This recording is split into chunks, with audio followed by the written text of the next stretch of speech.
Welcome to Discover the Difference, a podcast brought to you by C3. I'm your host, Jamie Reed, and today Gabe and I have on our good friend, Dave Albin. Dave was the master Firewalk Captain for Tony Robbins for years and years. Prior to that, though, Dave's life was not so easy.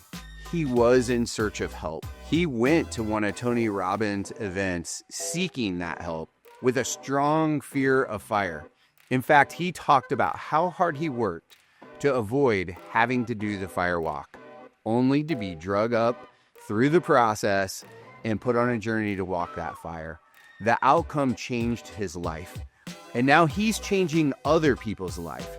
He's created a nonprofit called Operation Do No Harm, targeting our veterans, police officers, and others at risk to take them on a journey to deal with past trauma and have the tools they need in order to have a happy, healthy, and successful life. Enjoy this episode of Discover the Difference with Dave Albin.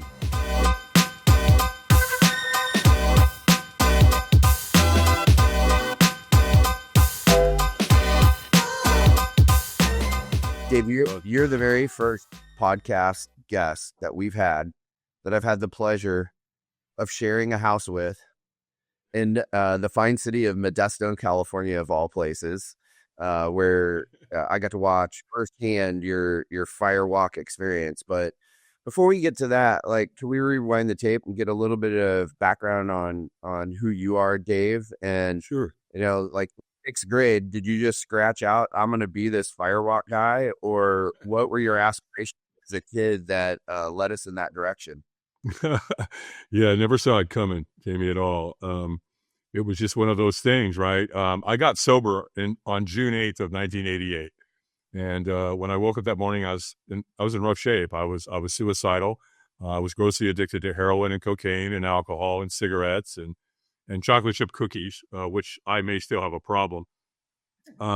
You definitely do if the 48 hours I spent with you are an indicator. So I don't know, man.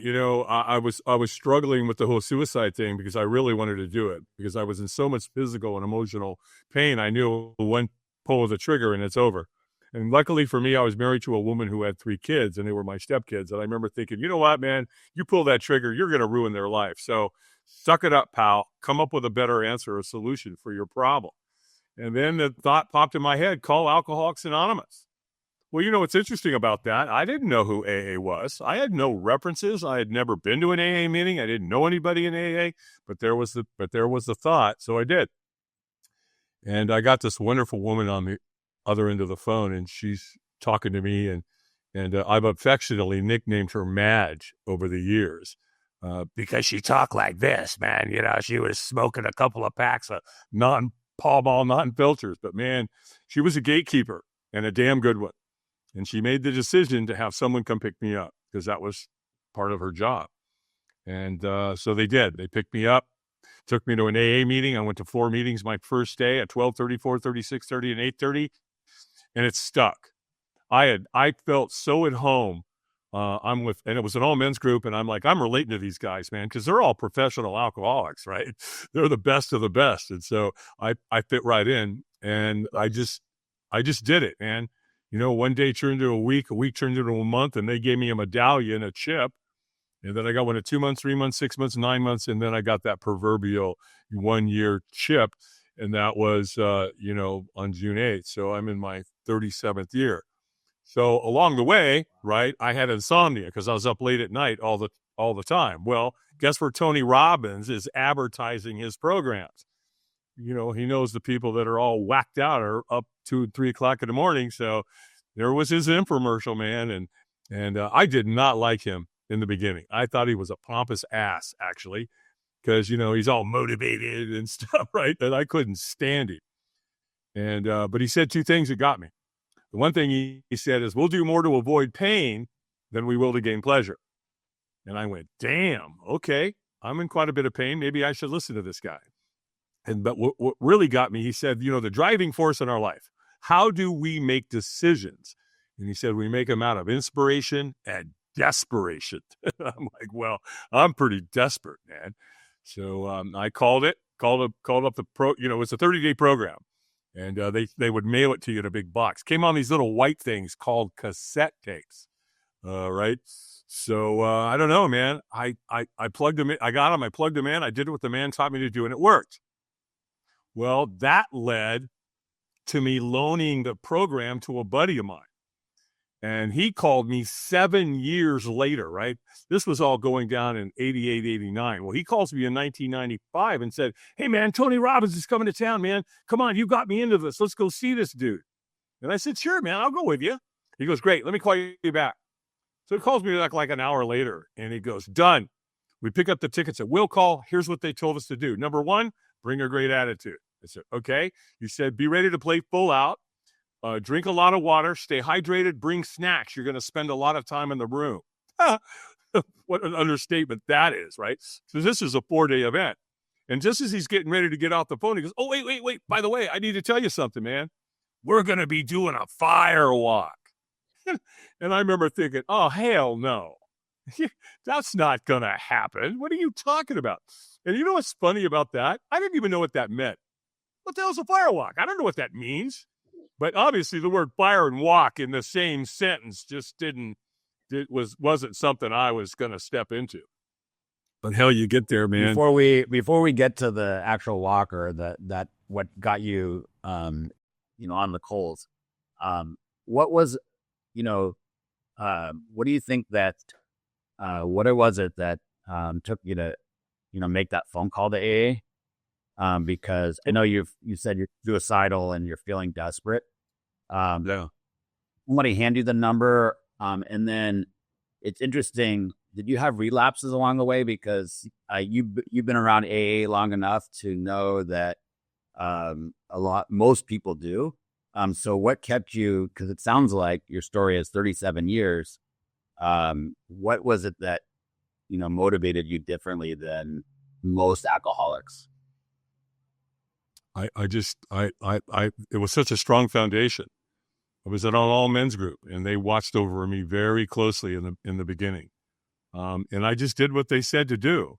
And they said, if you do what we've done, you'll get what we've got.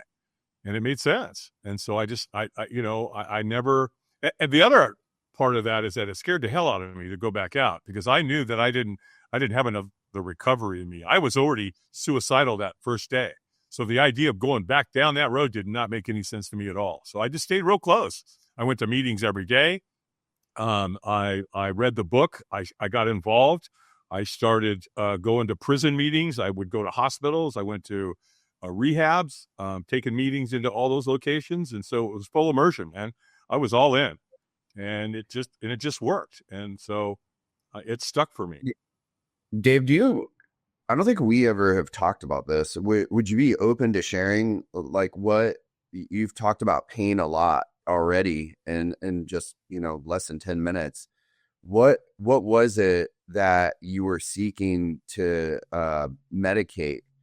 Like, what was the pain that drove you to heroin and alcohol in the first place? Well, a couple of months before I was born, my biological father told my mom he was going to the grocery store, and we never saw or heard from him again. He'd hurt his head, and they put a plate in it, right? It was like 1954, so he had a lot of pain with it. And he used to complain to mom all the time that he didn't know how much longer he could stand it. So we lost dad to that. And so when I was born to a single mom. And we were all living in Hollywood. It was my mother, my grandmother, another cousin, and I had 2 half-brothers. And so one day, my mother, who was working at the Roosevelt Hotel, called her oldest sister and said, "Hey, Pat, I can't feed David. Will you and Bob, which are my aunt and uncle, right? Would you guys adopt him?" And they did. So they adopted me at 5, and about 4 years later, I think I'm probably 10, something like that. They both started drinking, and all hell broke loose that fast. I mean, it went from the perfect childhood to just a shit show. And so one day they left, and I, they were drinking, and I knew where they were. They're hiding it in plain sight. And I went over and I grabbed a bottle. It was brandy. I poured it into a coffee cup, and down it went at 10 years old. And I never had a chance. I mean, I literally believe I was an alcoholic on the spot because I started acting out alcoholically. I started drinking. I started doing bad in school. I mean, everything just kind of fell in on me. But I didn't reach out for help until, I was in my early 30s. So, how many years later with all that?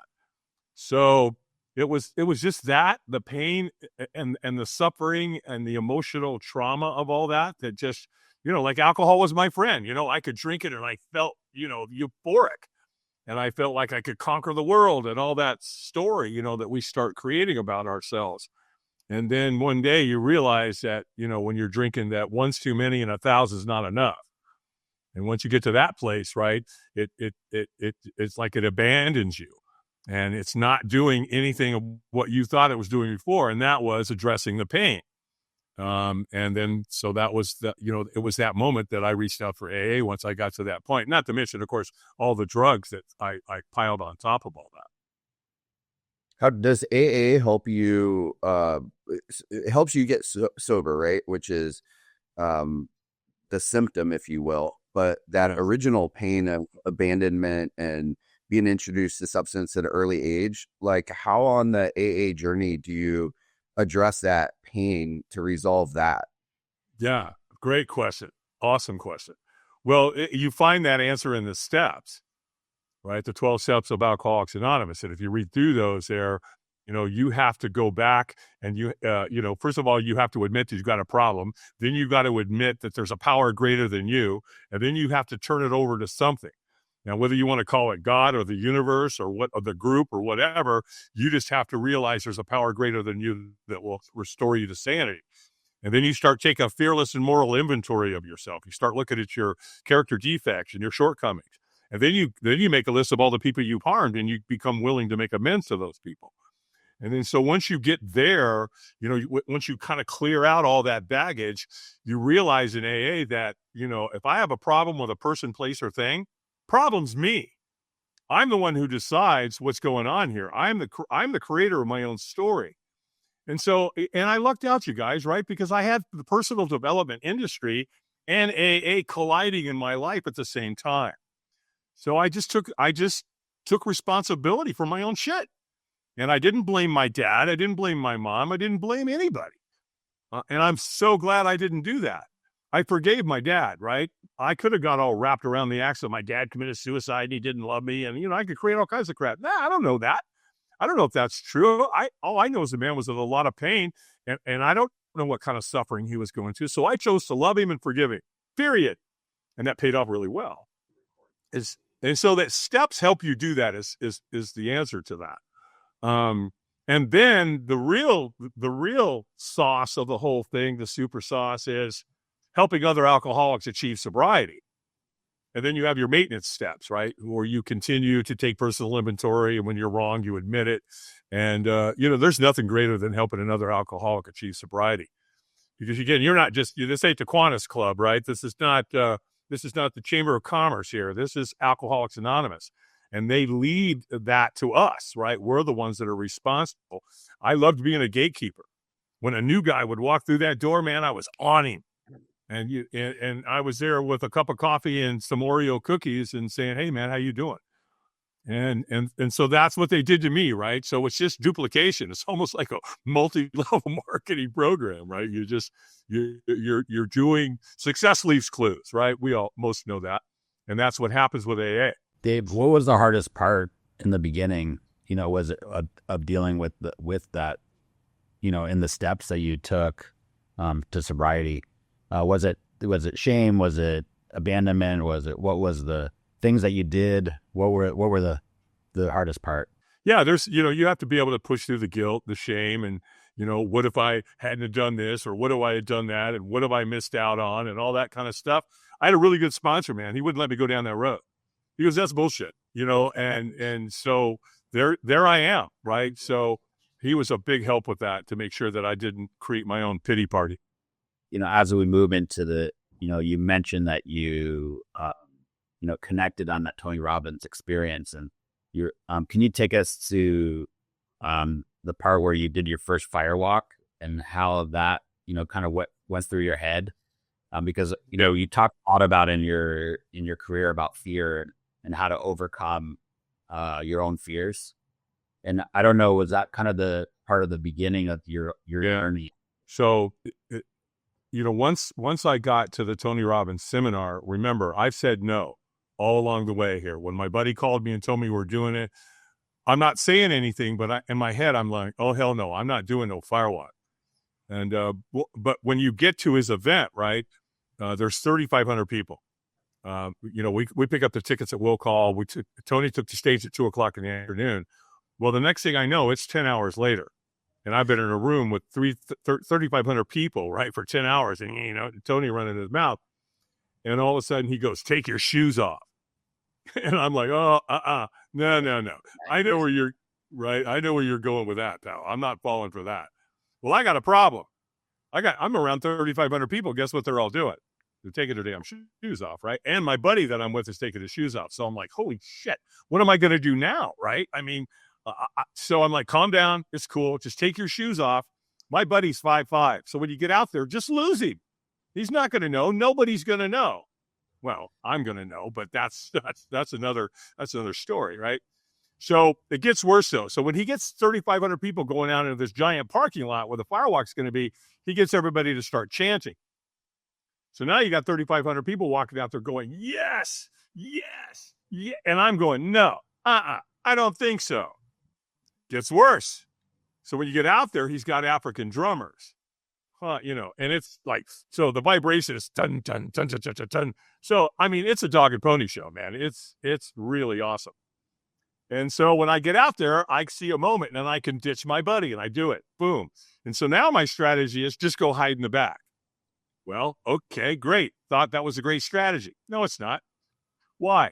Because Tony Robbins knows that the Firewalk is one of the greatest experiences for most people that they'll ever have in their entire life, right? Because he knows what doesn't challenge you doesn't change you.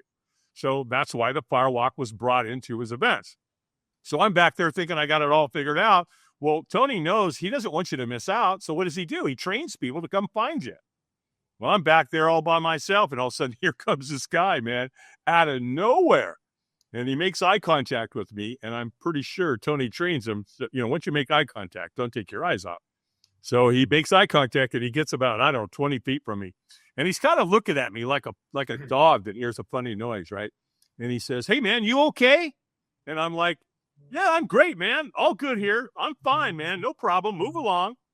And all of a sudden, this guy goes right for the kill shot, right? He goes, hey, man, you going to walk tonight? And I'm like, absolutely not. No, I'm not going to walk tonight. And he goes, hey, man, that's cool. We don't want you to do anything you don't want to do. And I fell for it. I thought he was, he was going to get me out. No, he's not. He's setting me up. Because the next question he asked me was, well, wouldn't you at least like to watch? And I thought, yeah, sure. Let's watch these people burn their feet off. This should be interesting. And he goes, look, man, you can't see anything from where you are. You're just going to have to get in line, right? So I took it. I took the bait, right? Because he's congruent with what he's saying. I can't see anything. What's happening is you got a giant fire over here in this parking lot. It's been burning since 2:00 in the afternoon. It's huge. And so what they do after it burns all day, it renders. And they take wheelbarrows over there and they fill the wheelbarrows up with coals. They bring a wheelbarrow in between two lanes of sod, of grass. They just take a flathead shovel and they sprinkle those coals on the grass, and that's what you walk on. So this is all going down already. People are already walking. They're screaming. They're yelling. They're celebrating. The drums are going on. And I'm walking along. It's just intense, man. And so I can't see anything in front of me. By the way, another guy comes up to me, and he whispers in my ear. And he goes, he knows when you're ready. When he says go, you go. And pew, this guy just disappears into the night, right? Because it's after midnight. And I'm like, what does that mean? What do you mean he knows when you're ready? What does that even mean? And so I'm walking along, and all of a sudden I get to a point and I can see it at an angle, right? And they're walking. Every race, every creed, every color, it's doing it. And my brain's going, why? What's wrong with these people? Why would they do that? And so now I'm kind of mesmerized and I'm asphyxiated on watching these people, and I'm walking along, and boom. Next thing I know, guess where I am? I'm at the front of the line. And so now I'm staring into the abyss, right? I'm staring down at those coals, and they're bright red, and the heat's coming off the wheelbarrow. I mean, it got real fast. Are you getting scared in that? Like, you feel like your heart beating and? Oh yeah, I feel like my heart's going to jump out of my chest, right?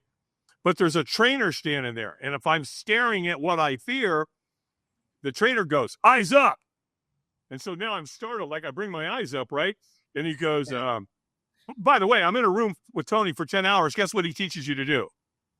Don't stare at what you fear." Interesting, something to think about, right? And so now my eyes are up, and he goes, "Squeeze your fist and say yes." And I went, "Yes." And he went, "Stronger." And I went, "Yes." Well, he could tell I was leaving a lot on the table, and he knew it. So he got in my face and screamed at me as loud as he could. And so now it's fight or flight. I threw my hands in the air, and I screamed as loud as I could, "Yes!" And he goes, "Go, go, go." Boo! I took off. Well, here's the first thing I learned about firewalking. Jamie knows this. When you take the first step, oh, you'll take the second, third, fourth, and fifth, I promise. Right? And I don't know, man, that was it. I'm standing down there. There's 3,000 people. We're all celebrating. They're screaming and yelling. And I went from, hell no, I'm not ever going to do this, to I did it.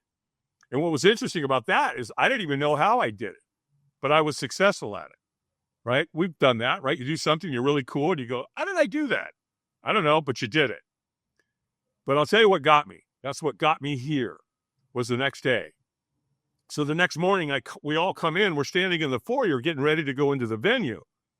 And I'm looking at people. I'm in observation mode. And I've never seen or witnessed anything like it in my life, other than a Tony Robbins seminar. And that is the connection between people. Everybody was getting along so humanistically. You know, they're hugging, they're laughing. Some people are crying. They're talking about their fears. They're talking about the firewalk. And I'm watching these people, and I'm saying to myself, what the hell happened last night? I mean, did we drink the Kool-Aid? Sure as heck did.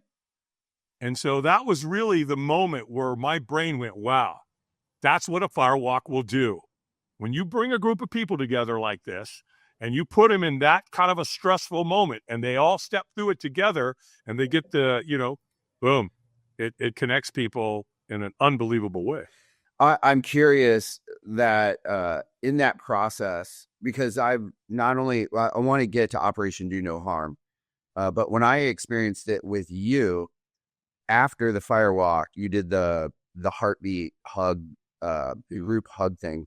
Did you create that, or did that happen at a Tony Robbins event and you picked up on that? Because I thought that was a really amazing way. You know, you said humanistically, like when you walk the fire, you're individually doing it, but then when you create that heart to heart, that's bringing everybody back together and creating that kind of energy.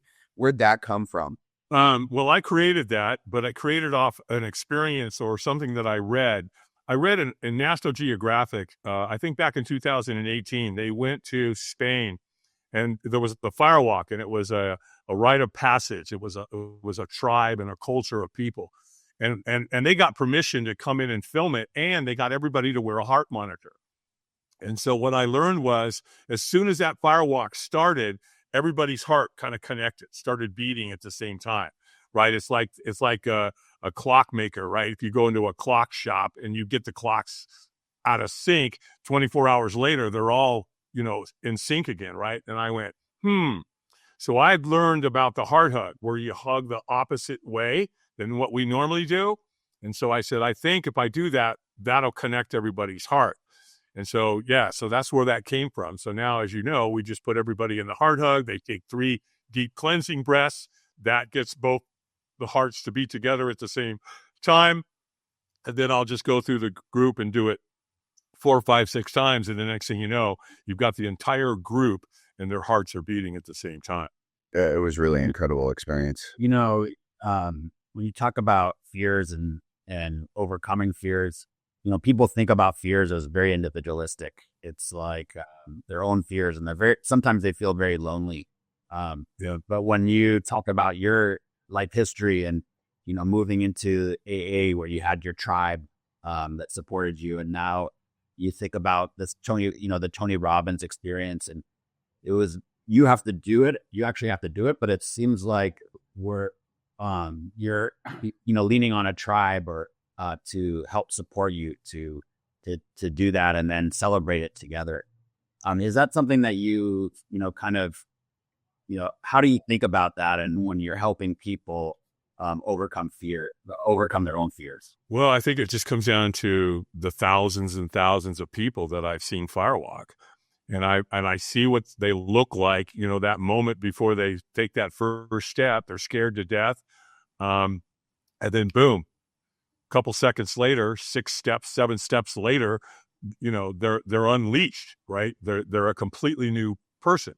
And I think what happens at the moment that they finish the Firewalk, their brain, and I help with this too, and that is, okay, you just walked on coals that are 1,000 degrees. You didn't burn yourself. Here's my question. What else can you do? I think Jamie knows this too. One of the guys I know pretty well, a lot of times when I do an event for a corporate client, I put a picture of a guy behind me and you can tell where he's standing. And I'll talk for 20 minutes and then I'll ask the audience, hey, who here can tell me where my friend's standing? Eric Weinmeier. And somebody will inevitably yell, Mount Everest. And I'll say, that's correct. And here's what else I want you to know about Eric. He's climbed the 7 highest mountains on earth. But here's what you don't know about Eric. He's blind. So I don't want to hear it.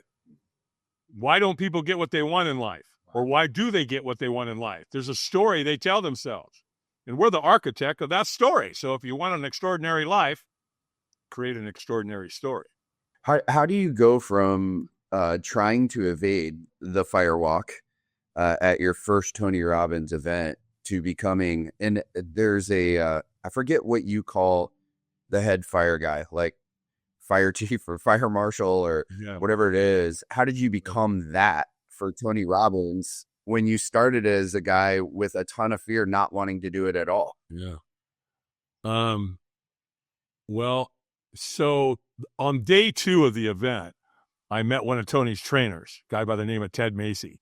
Super great guy. And so I'm just talking to him. I'm like, look at me, I'm talking to one of Tony's trainers, right? So I'm asking him questions. And I asked him, I said, so what's it like being in this environment on a regular basis? And he said, are you kidding me? He says, can you imagine what it's like to be in this environment, 10, 12 times a year? And he said, you see those people standing over there? And I go, yeah. And he goes, see them, they're wearing the black shirts with the pink writing? I'm like, yeah. And he goes, they're volunteers. They're just like you. They came and they come back and they help us with the event. So he says, so when you go home, call Robbins Research. They'll send you an application. Everything was done with snail mail back then because this is 1995. And he said, fill out the application, send it back. Who knows? Maybe you'll end up here with us. And so I did that. And I got a letter in the mail after I did all that. I don't know, it was weeks later. And the letter, I opened it up and I'll never forget it. It said, Dave Albin, congratulations. You've been selected to crew with the Anthony Robbins companies. And that was it. So when you fill out that application, I told them a lot about me. I got a military background. I got a security background. I've got some martial arts background. I live on a farm. So I know the difference between hickory and oak and locust. And I know what a log splitter is. I know how to use a hatchet, right? So they saw me as a multi-purpose guy. They said, hey, not only could we put this guy on the security team to help take care of Tony's celebrities, but he'd be a perfect fit for the fire team because he knows all the tools and all the stuff. And so that was it. They put me on the fire team.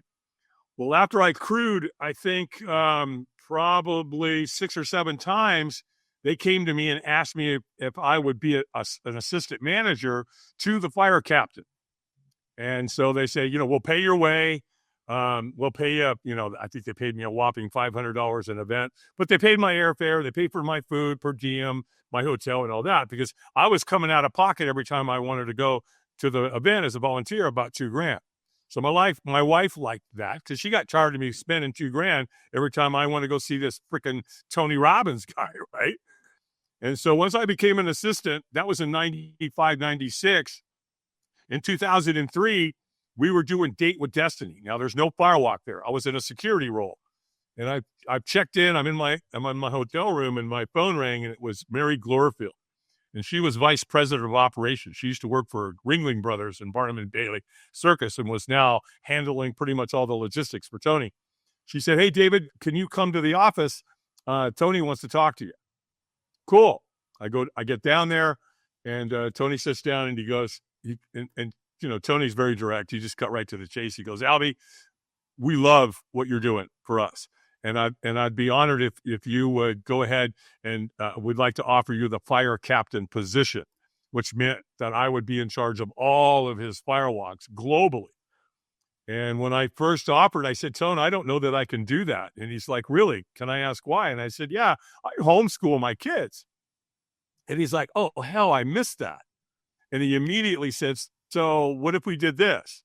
If I pay for your family to go on the road with us and your wife can come and homeschool while we're there, would that work?" And I said, "It could." So I called home, told my wife, told my son. And the next thing I know, my family's on the road with Robin. In fact, my son was 9. I think my daughter was 6. And their very first event was Sydney, Australia. That's really cool. How do you think that has affected your kids, that experience? Because you mentioned that your son now is getting married, and obviously he's doing great, but I'm just curious on how that affected both of your kids. Substantial.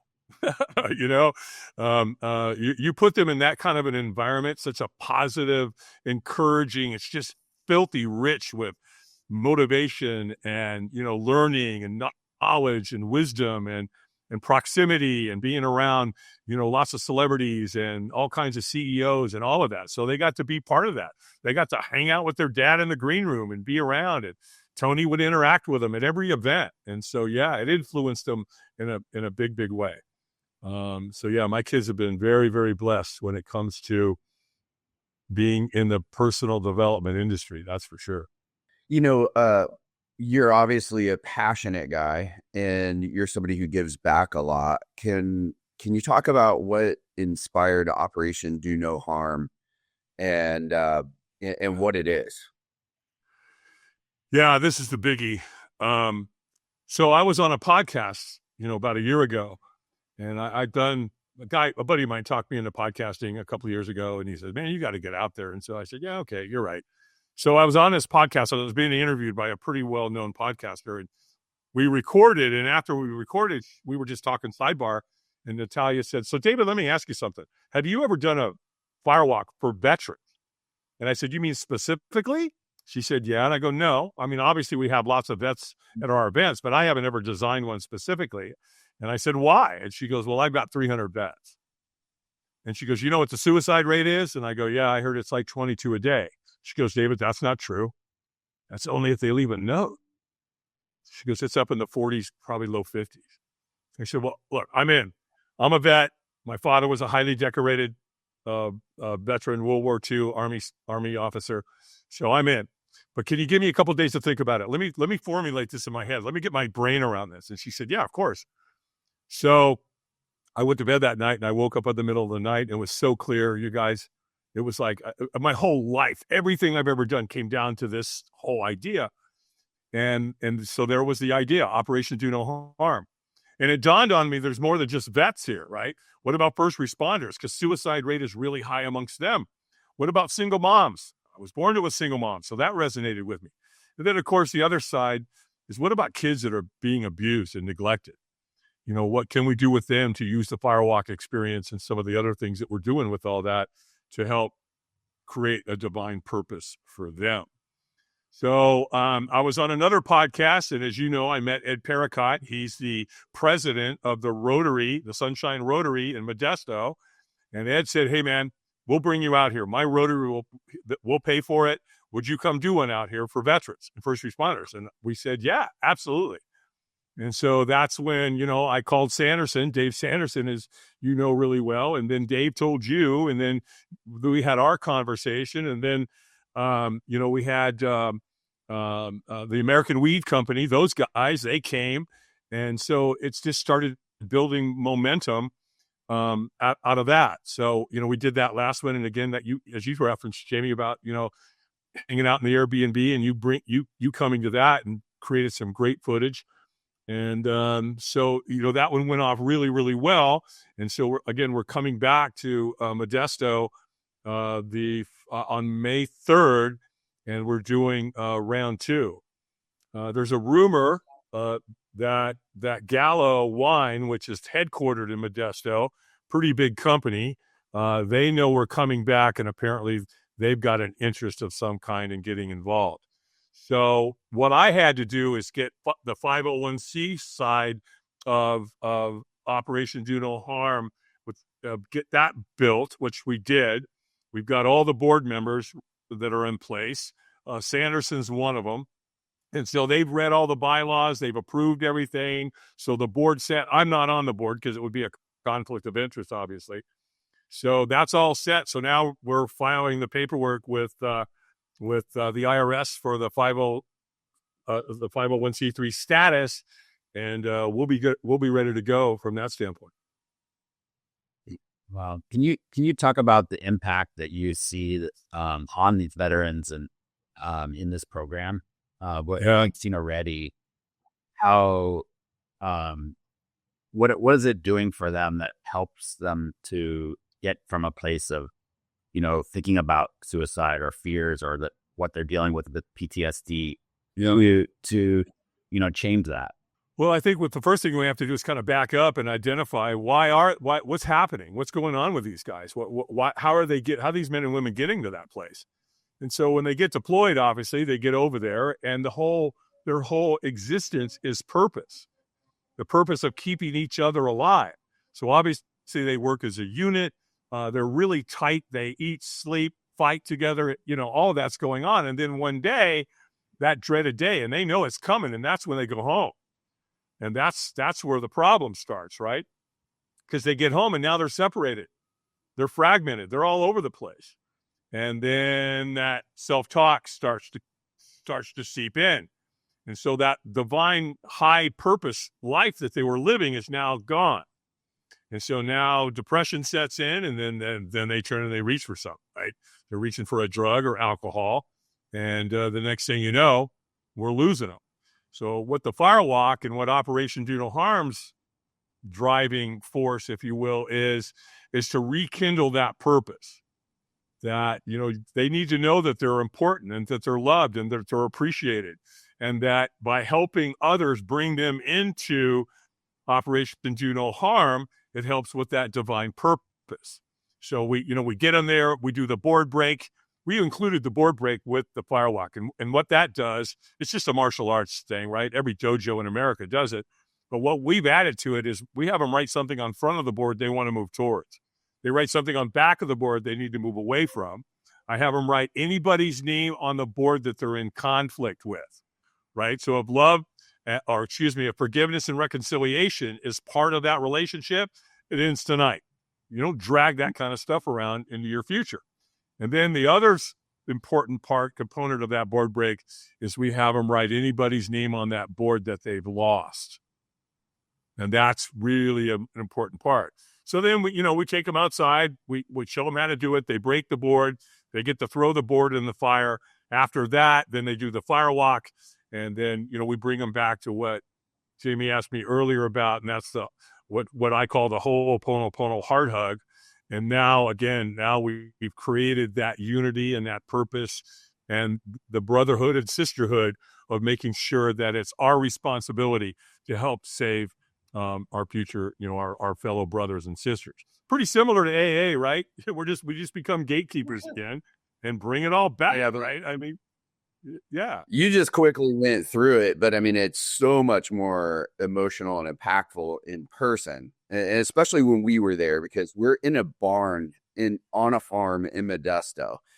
It's raining the 48 hours we're there, and you seal everything you just said on the board. You do a break.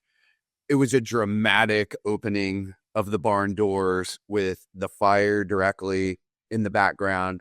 And I think it was a genius move to do the board break, because you're taking a first step toward firewalking by feeding that board to the fire. Whether you did that intentionally or not, you're participating in the firewalk by feeding the fire first. And then there's a ton of energy of each person going through the walk itself and then culminating in that hug. And, that's probably like a hour to 2 hour process.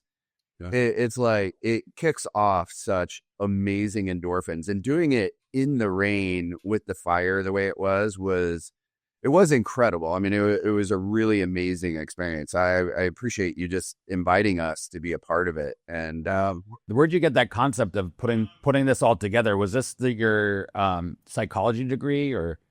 Nope. No, I got kicked out of high school. My junior year, they asked me to leave.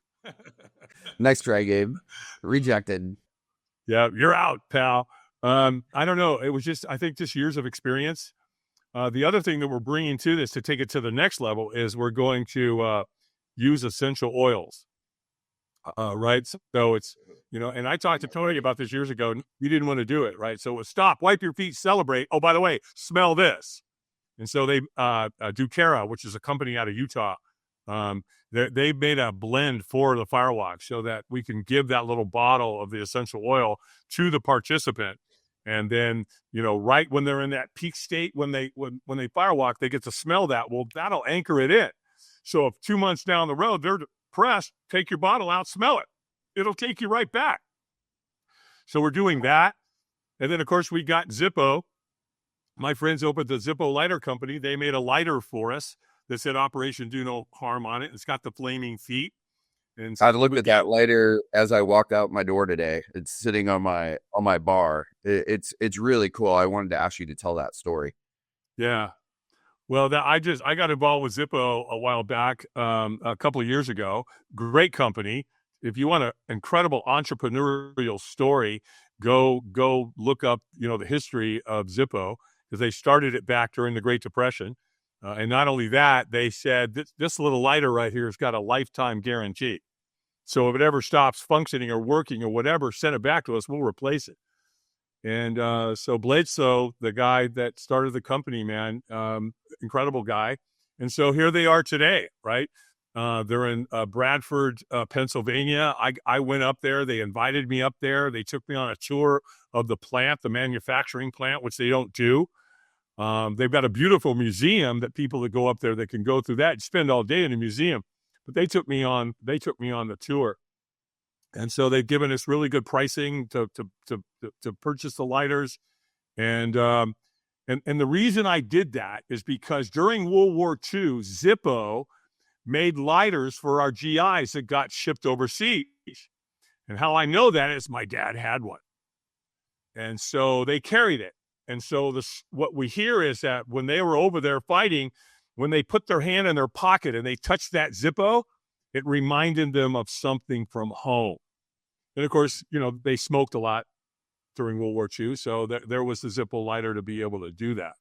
So that's the other part of that, right? I wanted something that they could put in their pocket and hold on to it. And in addition to that, we coming up with a medallion, something they can carry just like an AA, right? For lengths of time and sobriety, you get a medallion, right? So we're that's in motion as well. So it's really a whole bunch of things. And I don't think we've actually even done or figured out exactly what the next step, which is going to take this to a whole nother level is. And with guys like you guys, with C3 and American Weed and Zippo and some other really cool companies, I think we're going to be able to really, kick this up several notches. One of the things right now, I want to reach out and see if we can get a hold of Gary Sinise, right? If you know Gary, he's the one that played in Forrest Gump. He played Lieutenant Dan, and so he does a ton of stuff for veterans. So we'll see where it's all going. The great news is we got a lot of momentum. Our hearts are in the right place, and if we don't do it, who's going to? Yeah, you're doing amazing things. So God's work. So thank you so much for that. Thank you. For doing what you're doing. It always just probably transition to rapid fire. Yeah, you want to kick it off?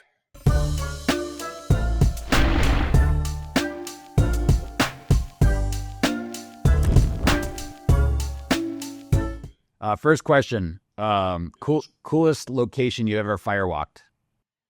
The Big Island of Hawaii. Dude, I thought you were going to say Modesto. Well, that's my second choice, of course. The Big Island is such a magical place, right? Because you've got, it's the only place in the world where all 7 ecosystems come together. And we literally built the Firewalk on the Hilo. Well, I've done it on the Hilo side and the Kona side. But on the Hilo side, we built the Firewalk right on the lava was running underneath the ground out to Kilauea. And so that was super powerful. The last Firewalk Tony Robbins ever did with Life Mastery, we did it at the Waikoloa Hotel there on the big island of, it's Kona. And that was a 40-foot Firewalk. So, yeah, the Hawaiian Islands they have a pretty nice setting if you want to do a Firewalk there. That's for sure. That's right where they do the Ironman, too. Yeah, for sure. All right. If you hopped in a time machine, would you go to the past or to the future? I think I'd go to the past. I'd want to go. There's some people I'd love to go interview. I mean, there's some people I'd love to talk to just to find out, what their mindset was, who they are, that kind of thing. Yeah, for sure. I mean, if, who would, for me, I mean, I'd love to go interview Einstein. I'd love to go interview Marcus Aurelius. Seneca, Jesus Christ. I'd love to go back and talk to Muhammad Ali. I mean, there's just a whole bunch of, men and women that I'd love to go sit down and have a cup of coffee with. That's cool. This is a serious one. What's something totally random you're good at? I think I'm really, really good at making sure I come from a place of authenticity. Being authentic and being real. And I've been told that for a large portion of my life. So, yeah, I think it's just being authentic. We definitely need more of that in this world. Yeah, you definitely ooze that. You ooze motivation as well. And I'm just curious. So I think you just recently turned 70, right? I did. Yeah. So at 70 years old, I think you bring more zest to the game than most 30-year-olds. But when you wake up on a tough day, what is it that carries that motivation for you on those tough days? When you get out of bed, make your bed. First thing I do. I have a routine too. I like to expose myself to the sunlight as the sun's coming up. That first 45 minutes is really good for your body. Diaphragmatic breathing after that, the Wim Hof oxygenating my body at a cellular level, grounding. I do that. I'm a big, I like Gary Brecka. If you guys obviously probably know who he is. I do the grounding. I come in, I do some sound therapy, do my cold shower every morning. Up here in the mountains, the water coming into my cabin is about 57 degrees. So it'll wake you up. I'm too lazy to go do the whole cold plunge thing and fill it up with ice and do all that. I don't want to, but my water is 57 degrees. So that works. So I think once you start your day off in a routine like that, and especially with the cold showering and all that, it's pretty hard to have a bad day. And even if I do have a bad day, at least I come home to a bed that's made. Absolutely. Well, you want to transition to the last two? This is part of Discover the Difference. When you look back and reflect back on your life and your journey, and you're have a moment to talk to your younger self, maybe your 10-year-old self, or maybe you were 15. What kind of knowing what you know now, what kind of advice would you give the younger Dave? Well, I kind of got this advice from one of my best friend's father, and he just said, everything's going to be okay. He told me, look, you're really smart. You've got a lot of zest for life, and so just steer the course, man, and make good decisions. Don't do dumb shit stuff that's going to hurt you or your family or put you in harm's way. And it made a lot of sense, though I didn't follow a lot of that, obviously, with the alcohol and the drugs. But again, I think what it was for me was that moment with Walt Pasco when he talked to me and he showed such a sense of caring. Because when I got to AA, that spilled over there, to me, because these guys were coming at me and helping me and talking to me and taking me to lunch and doing all that stuff. And, I came to realize that strangers care. And if you want to change your life, change your story or create a powerful one. And so, again, being around the personal development industry and all that and having somewhat of a positive attitude about my life and not, hating my father and loving him instead of, getting wrapped around the axle that he took his life and being mad and angry and all that. I didn't do any of that. And that paid off really well. I'll tell you why. I was out to dinner about 2 years ago with my son, and we went to the restaurant. And I'm always messing with the servers, having a really good time. And I'm sitting there, and all of a sudden, I don't know what it was, but it was just one moment, and I'm eating, and all of a sudden I look up and I look back, and I'm looking at my son, and I realize that I'm having dinner with my dad's grandson. And it was such a magical moment for me. And I don't believe for a second that had I not forgiven my father and loved him, I would have never had that moment with my son. So, yeah. And by the way, and the other, of course, is peer group. Love your family, choose your friends, man, because you will become who you spend time with. That's for sure. Yeah. Is that part of what motivates you now, is the kindness that you receive from strangers? Yeah, 100%. I do stuff all the time. I'm constant. I'll go into Walmart. You never know what I'm going to do to the person behind the counter. I do everything from stop and I'll look at them. I'll go, hey, what's your favorite candy bar? Right. And they'll go, oh, Reese's Peanut. Yeah. So I'll grab like 3 or 4 Reese's Peanut Butters, and then I'll go pay for what am I paying for. And then I'll tell the clerk, hey, will you pay for these separately? And I need 2 receipts. And then the next thing you know, I put it, the receipt in the bag with the Reese's Peanut Gum. And that thing that turns, where the bags are, I set it on top of there and go, have a nice day, and walk out. Right. So it's stuff like that. It's like, right. So my brain is looking, how do we create magic moments? Stop looking for magic moments and create them is really kind of how my brain works. So I'm constantly doing stuff like that. Last question is, man, there's a bunch I can see in you that you can answer this, but what is that one thing that makes you uniquely you and helped you kind of rise from the ashes of the early trauma and find the success you've had, and then the success that you help others achieve? I think I had something go off in my head where I looked to find the goodness in things. I had, though I was adopted, my mother, at least I lived, and had food, and I was exposed to all that. And then, I was well taken care of, even though they started drinking and all that. I lived in Southern California. I got to surf. I grew up on a street of a whole bunch of boys and girls that we're all still friends to this day. It's called Belize Street. And so, a lot of wonderful things kept happening to me. I got sober. I went to Tony Robbins. In 2014, I'm driving down the road and Google called me and said, hey, are you the Dave Albin that does the Firewalks for Tony Robbins? I'm like, yeah. They're like, hey, if you're not under any contractual obligation or non-compete, we'd like to talk to you about hiring you. I was like, okay, no shit. Homeboy's a free agent. So that's what started Firewalk Productions. And then, started doing all the Firewalks on my own. And I was blessed with 2 amazing kids. I've got my grandkids now. I leave Saturday to go to Texas to go spend it with my daughter, my grandkids. And, just so many blessings came in my life. And so, this, like right now, this is a huge blessing to me. And I already know that. I've been super excited about coming on this podcast with C3 and you guys, because of everything that you guys have already done for us. So, I think if you do enough nice things for people, if you help enough people get what they want, maybe a better way to phrase it, you'll always get what you want. And that's certainly been the case in my life. What's interesting is we talk about this stuff that's come from your head, but the way that I'm receiving it, it's like it's coming from your heart. So thank you for that. Yeah, thank you. He definitely leads with his heart.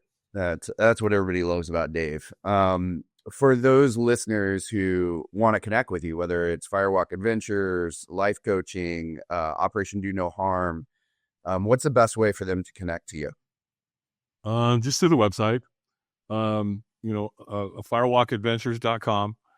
The academy's there. I do an academy once a year where we bring everybody up here to the Appalachian Mountains and we spend a week and I train people on all this stuff, how to do the firewalk, the glass walk, the board break, the brick break, the arrow break, the rebar bend, trust falls, I put them on the river. We do a river walk and a firewalk. So that's a wonderful experience. So that's there too. So yeah, everything pretty much on how to get a hold of us, and no matter what they want to do, get involved with Operation Do No Harm. We're building that out right now as far as adding that to the website. But yeah, if they want to talk with Dave Albin, firewalkadventures.com will get it done. Awesome, Dave. Well, hey, brother, thanks so much for coming on, and look forward to following your journey here. Yeah. Thank you. Thanks, man. Appreciate you guys, man.